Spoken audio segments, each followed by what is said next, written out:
Good morning everyone.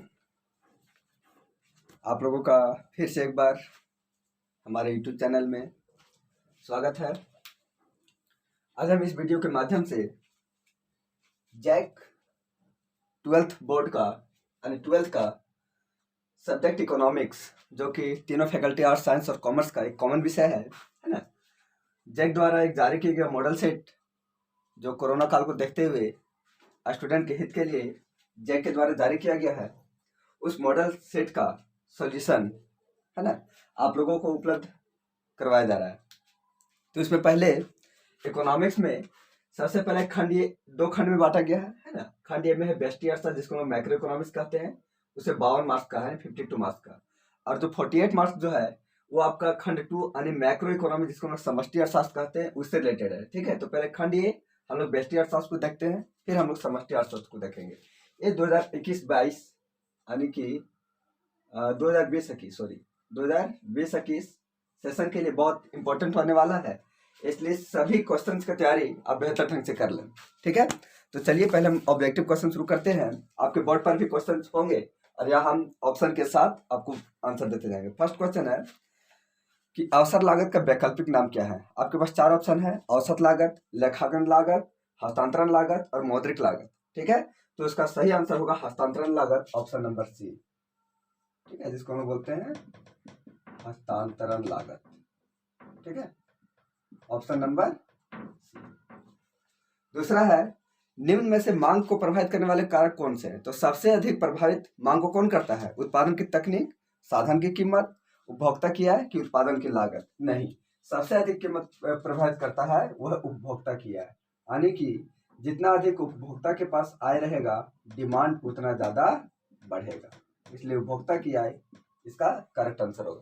ठीक है, तीसरा है उपयोगिता की माप किस में किया जाता है? किलोग्राम में, लीटर में, मीटर में कि यूटिल्स में?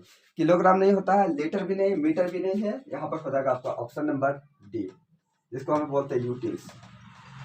ठीक है, यूटिल्स में उपयोगिता की माप किया जाता है। बजट की ढाल कैसी होती है? आपका 4 नंबर क्वेश्चन है, बजट देखिए ऐसे बनता है। ठीक है, ये है बजट रेखा, इसको हम लोग बजट रेखा बोलते हैं। बजट रेखा ऊपर से नीचे ऋणात्मक की ओर आता है, इसलिए बजट रेखा की ढाल जो होती है वो ऋणात्मक होती है, ऑप्शन नंबर ए, ऋणात्मक। ठीक है, फिर है क्वेश्चन नंबर 5, किस प्रकार की वस्तु की मांग उसकी कीमत वृद्धि से बढ़ती है? किस प्रकार की वस्तु की मांग, मतलब कहने का मतलब है कि जब वस्तु की मांग बढ़ती है तो उसका वस्तु की कीमत बढ़ती है तो उसकी मांग बढ़ती है, और मांग बढ़ती है तो कीमत बढ़ती है। ये होता है आपका विलासिता की वस्तु। ठीक है, यानी ऑप्शन नंबर बी, विलासिता की वस्तु। ठीक है, यानी कहने का मतलब जैसे लग्जरियस कार वगैरह जो होता है ना, वो सब के साथ ये सब रोल फॉलो होता है। ऑप्शन नंबर बी आपका करेक्ट ऑप्शन है। 6 नंबर है कि किसी वस्तु की उत्पादन मात्रा में एक अतिरिक्त इकाई से वृद्धि करने पर उत्पादन लागत में होने वाले वृद्धि को क्या कहा जाता है? तो हम लोग सीमांत लागत, कुल लागत, ये सब चीज पढ़े हैं। ठीक है, जब अंतिम वस्तु यानी 4 वस्तु है और अंतिम वस्तु को उत्पादन करने पर जो मेरा लागत आता है उसको हम लोग क्या बोलते हैं? सीमांत लागत। ठीक है, तो ऑप्शन में सीमांत लागत आपका ऑप्शन नंबर सी में है, ये हो जाएगा सीमांत लागत। यानी सीमांत मतलब अंतिम वस्तु की उत्पादन में सीमांत लागत। ठीक, 7वां नंबर है दीर्घकालीन उत्पादन फलन का नाम क्या है? तो दीर्घकालीन उत्पादन फलन का नाम आपका है, ऑप्शन है उपयोगिता फलन, साधन का प्रतिफल, नहीं शॉर्ट रन में होता है, पैमाने का प्रतिफल, लागत फलन। तो यहाँ पर हो जाएगा आपका पैमाने का प्रतिफल। ये जो होता है पैमाने का प्रतिफल, ऑप्शन नंबर सी, ये आपका दीर्घकाल में लागू होता है, पैमाने का प्रतिफल। ठीक है, ऑप्शन नंबर सी आपका करेक्ट आंसर होगा। क्वेश्चन नंबर 8 है, एक उत्पादक, ध्यान दीजिएगा, 10 खिलौनों को बाजार में 5 रुपए प्रति खिलौने की दर से बेचता है तो उसको कुल संपत्ति क्या होगी? यानी कुल संपत्ति हम लोग जिसको बोलते हैं टीआर। ठीक है, यहाँ पर 10 वस्तु है, इसका फॉर्मूला होता है, और से ऊपर लिख देते हैं टीआर बराबर एक फॉर्मूला होता है पी इंटू क्यू, यानी कुल आय उसको तब उत्पादन होगा जब उसका पी, मतलब एक प्राइस, वस्तु का प्राइस कितना है? 5 रुपया। टोटल कितना क्वांटिटी बेच रहा है? 10 खिलौने बेचता है, तो 10 को 5 से गुना कर कितना होगा? 50। तो 50 रुपया आपका है ऑप्शन नंबर सी में, 50 रुपया। ठीक है, क्वेश्चन नंबर 9, पूर्व प्रतियोगिता बाजार में फर्मों की संख्या होती है। तो पूर्ण प्रतियोगिता बाजार में फर्मों की संख्या का कोई लिमिट नहीं है, यानी कि ऑप्शन नंबर डी हो जाएगा बहुत अधिक। ठीक है, बहुत अधिक। इसमें ऑप्शन एक है जो कि एकाधिकार में होता है, 0 कहीं नहीं होता है, 10 अल्पाधिकार में होता है, 10 से कम। ठीक है, और बहुत अधिक पूर्ण प्रतियोगिता बाजार में बहुत अधिक होता है। ठीक, क्वेश्चन नंबर 10 है, एकाधिकार द्वारा उत्पादित वस्तु की मांग क्या होती है? पूर्णतः लोचदार, लोचदार, बेलोचदार कि पूर्णतः बेलोचदार? तो ऑप्शन नंबर बी लोचदार, इलास्टिक, लोचदार, जिसको अंग्रेजी में इलास्टिक बोला जाता है। ठीक है, ऑप्शन नंबर बी आपका करेक्ट होगा। 11 नंबर में है, अल्फ्रेड मार्शल के अनुसार उपयोगिता की माप की इकाई क्या है? ठीक, तो अल्फ्रेड मार्शल किसी उपयोगिता को जो माप करते हैं उसको उपयोगिता की माप की इकाई क्या बताया है? ऑप्शन है किलोग्राम, मीटर, मुद्रा, यूटिल्स। तो यहाँ भी आंसर आपका हो जाएगा डी नंबर, यूटिल्स। निम्न में से किस वक्र का आकार यू आकार का होता है? तो हम लोग यू आकार, सीमांत उपयोगिता, औसत लागत, सीमांत उत्पाद।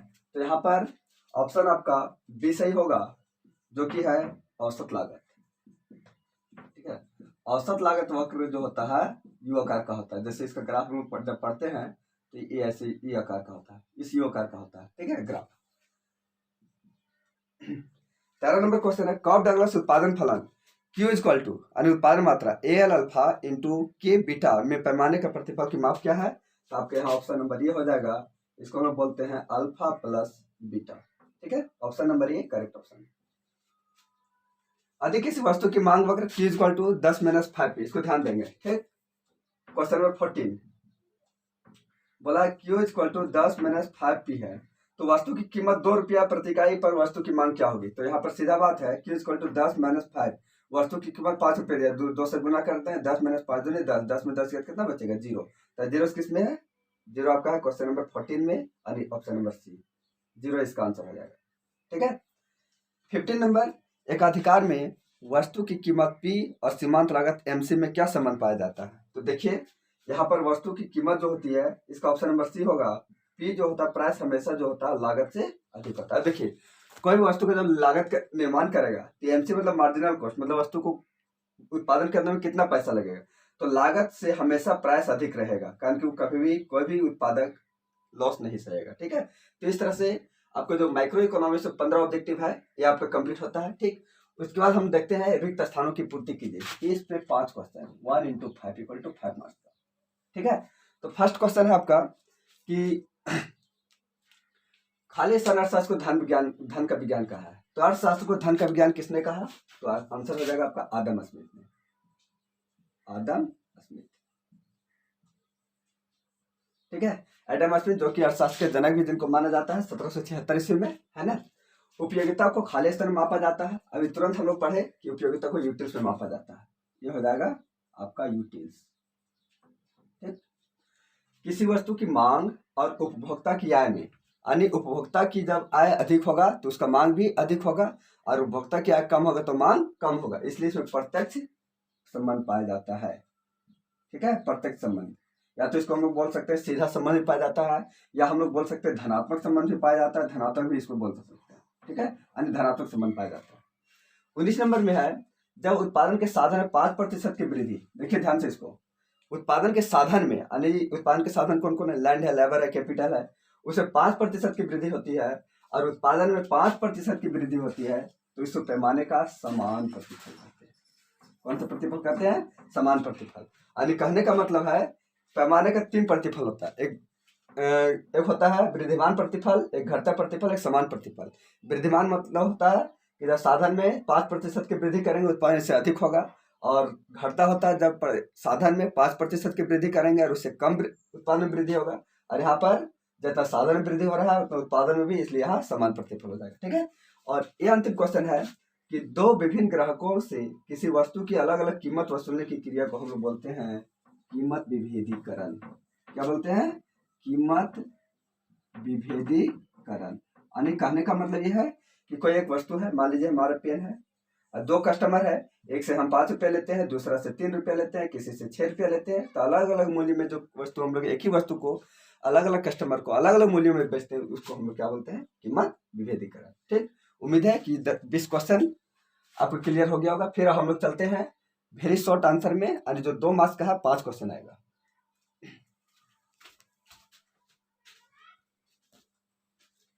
अब हम लोग देखते हैं कि अति लघु उत्तरीय प्रश्न जो 2 नंबर का 5 प्रश्न पूछे जाते हैं, ठीक है। टोटल आपका 10 मार्क्स का आएगा। जैसे पहला क्वेश्चन है, मतलब 21 नंबर क्वेश्चन कि अर्थव्यवस्था के किसी एक केंद्रीय समस्या की व्याख्या कीजिए। तो आप सभी जानते हैं, ठीक है, कि अर्थव्यवस्था की 3 प्रमुख केंद्रीय समस्या होती है, ठीक। कितनी समस्या होती है? 3। पहला आपका हमें इस पे एक का वर्णन करना है कि क्या उत्पादन किया जाए और कितनी मात्रा में। दूसरा है किसके लिए उत्पादन किया जाए, और तीसरा होता है कि क्यों उत्पादन किया जाए, ठीक है। तो हम पहला का आंसर दे रहे हैं कि अर्थव्यवस्था की 3 प्रमुख केंद्रीय समस्या, जिसमें पहला है क्या उत्पादन किया जाए और कितनी मात्रा में। और अब जब आंसर लिखेंगे तो अगर यदि 2 पेन का यूज करेंगे तो बेहतर रहेगा, ठीक है। जैसे जो पॉइंट है उसको अदर पेन से यूज कीजिए, जो उसका फिर पॉइंट के नीचे जो डीलिंग है उसको अदर पेन से यूज कीजिए, ठीक। जैसे ब्लैक और ब्लू सबसे बेहतर रहता है। तो अर्थव्यवस्था की एक प्रमुख समस्या यह होती है कि अर्थव्यवस्था में किस वस्तु की, देखिए किस वस्तु की और कितनी मात्रा में उत्पादन किया जाए जिससे अर्थव्यवस्था को अधिकतम कल्याण हो सके या संतुष्टि मिल सके, ठीक है। एक समस्या रहती है कि हम अर्थव्यवस्था में कितनी मात्रा में किसी वस्तु को उत्पादन कर रहे हैं जिससे ज्यादा वस्तु का बर्बाद भी ना हो और अर्थव्यवस्था में कमी भी ना हो, ठीक है। तो एक बहुत बड़ी समस्या होती है। तो ये था कि क्या उत्पादन किया जाए और कितनी मात्रा में, ठीक है। क्लियर हो गया होगा।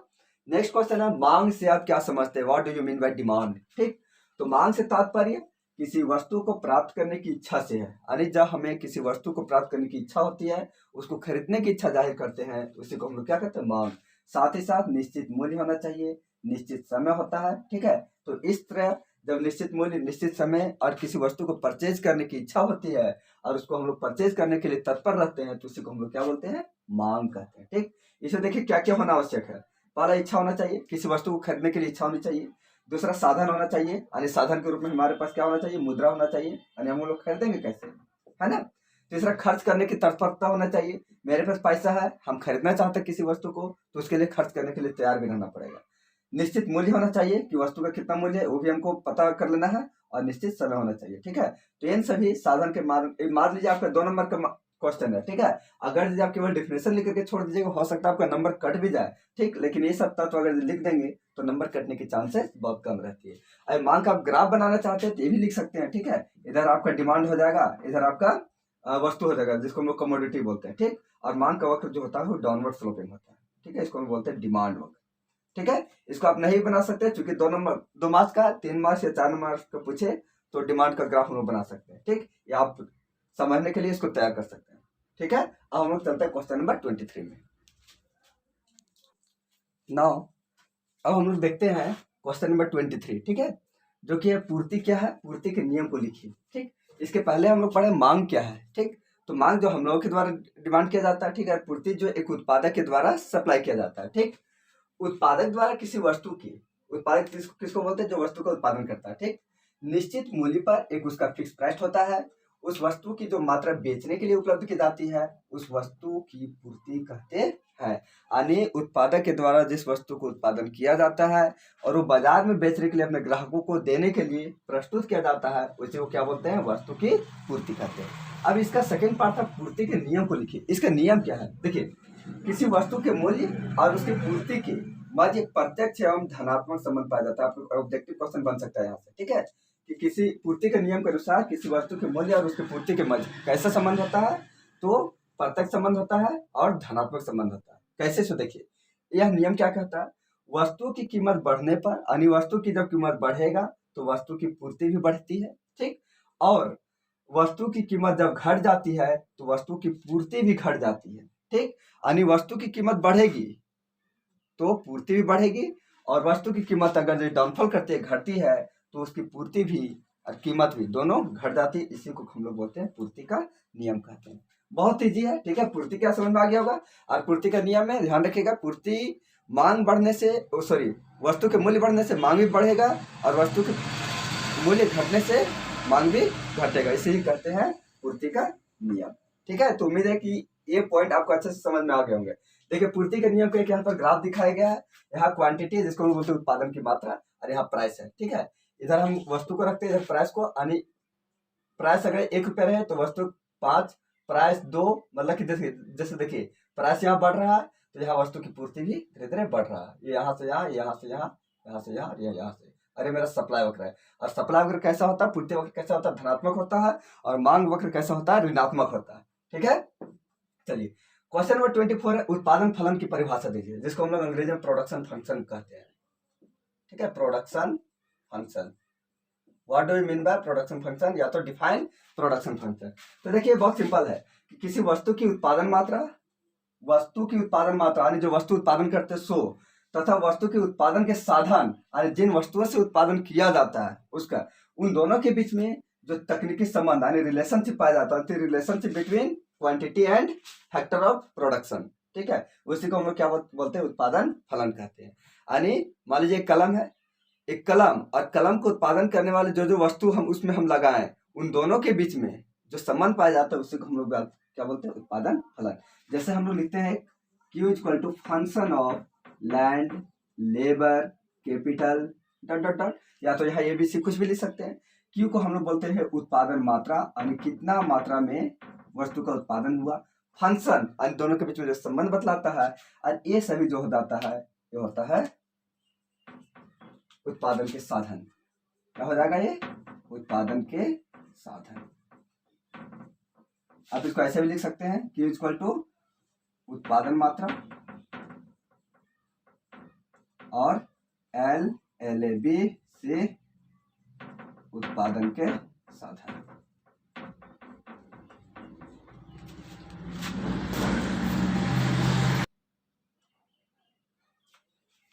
है ना। तो उम्मीद है कि आपको क्वेश्चन नंबर 24 तक क्लियर हो गया होगा, और एक और क्वेश्चन बच गया है, क्वेश्चन नंबर 25, उसको भी हम लोग तुरंत देख लेते हैं। ठीक, यानी 2 मार्क्स का जो 25 नंबर क्वेश्चन है, उसके बाद इस वीडियो में हम लोग 25 नंबर तक क्वेश्चन ही देखेंगे, फिर हम लोग नेक्स्ट पार्ट में, है ना, हम लोग देखेंगे 26 नंबर से आगे। ठीक है, आपका 25 नंबर क्वेश्चन है 25, एक बाजार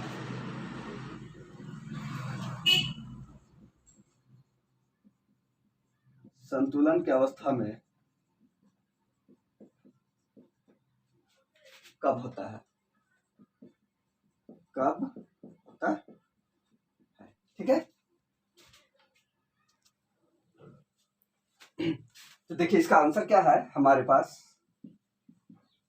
क्वेश्चन है कि एक बाजार संतुलन की अवस्था में कब होता है। ठीक है, तो एक बाजार संतुलन की अवस्था में तब होता है जब बाजार का मांग वक्र, यहाँ ध्यान दीजिएगा, बाजार का मांग वक्र और पूर्ति वक्र दोनों एक दूसरे को प्रतिच्छेद करे, यानी जिस बिंदु पर दोनों एक दूसरे के बराबर होते हैं वह बिंदु बाजार का संतुलन अवस्था को बतलाता है।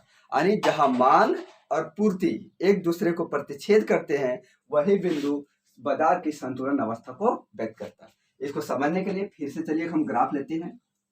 ठीक है, इधर हमारा एक्स एक्स होता है, यहाँ वाई एक्स होता है, ये हमारा ओरिजिन पॉइंट होता है। यहाँ हम लोग लेते हैं डिमांड एंड सप्लाई को। ठीक है, क्या लेते हैं, डिमांड एंड सप्लाई को, और यहाँ हम लोग लेते हैं प्राइस को। यहाँ हम लोग प्राइस को ले लिए। हम पहले बताए कि डिमांड वक्र हमारा ऋणात्मक होता है और सप्लाई वक्र हमारा धनात्मक होता है। ये डी फॉर डिमांड वक्र हो गया और एस फॉर सप्लाई वक्र, दोनों एक दूसरे को यहाँ पर काटते हैं। इस बिंदु को हम लोग ई बिंदु से दिखाते हैं, जिसको हम लोग इक्विलिब्रियम पॉइंट को कहते हैं, इक्विलिब्रियम पॉइंट, जिसको हम लोग संतुलन बिंदु कहते हैं। ठीक है, ये हमारा प्राइस निर्धारित करता है, ये हमारा क्वांटिटी, क्यू फॉर क्वांटिटी और पी फॉर प्राइस, यानी कि पी इतना मूल्य पर इतना वस्तु को बेचा जा रहा है। ठीक, और यहाँ डिमांड और सप्लाई दोनों एक दूसरे को प्रतिच्छेद कर रहे हैं, और यही बिंदु हमारा संतुलन बिंदु कहलाता है। ठीक, इसको अगर एक्सप्लेन करेंगे तो हम लोग बोलेंगे डी इक्वल टू डिमांड वक्र, डिमांड कर जिसको हम मांग वक्र कहते हैं, S equal to supply curve जिसको हम पूर्ति कर्व कहते हैं। ठीक है, और ओपी इक्वल टू क्या हो जाएगा, वस्तु का प्राइस, है ना। ओपी हमारा क्या हो जाएगा, क्वांटिटी, मतलब इतना हम क्वांटिटी खरीद रहे हैं इतना प्राइस पर। ठीक है, ये मेरा क्या हो जाएगा, E equal to equilibrium point, जिसको हम संतुलन बिंदु कहते हैं, संतुलन बिंदु या इक्विलिब्रियम पॉइंट। देखिए इक्विलिब्रियम यहाँ लिख दिए थे, हम यहाँ संतुलन बिंदु इसलिए लिख रहे हैं। ठीक है, तो ये बिंदु हो जाएगा बाजार का संतुलन बिंदु हो गया। ठीक, बाकी बात अगर क्वेश्चन नंबर 1 से क्वेश्चन नंबर 25 के बीच में कहीं भी कोई भी पॉइंट पर अगर दिक्कत हो तो कमेंट बॉक्स पर आप कमेंट जरूर करेंगे। उम्मीद है कि आपको सारे क्वेश्चंस अच्छे से समझ में आ गए होंगे। नेक्स्ट पार्ट में यानी नेक्स्ट वीडियो पार्ट नंबर 2 में हम क्वेश्चन नंबर 26 से आगे बढ़ाएंगे। ठीक है, तब तक इसको आप बेहतर ढंग से तैयारी कर लें। धन्यवाद।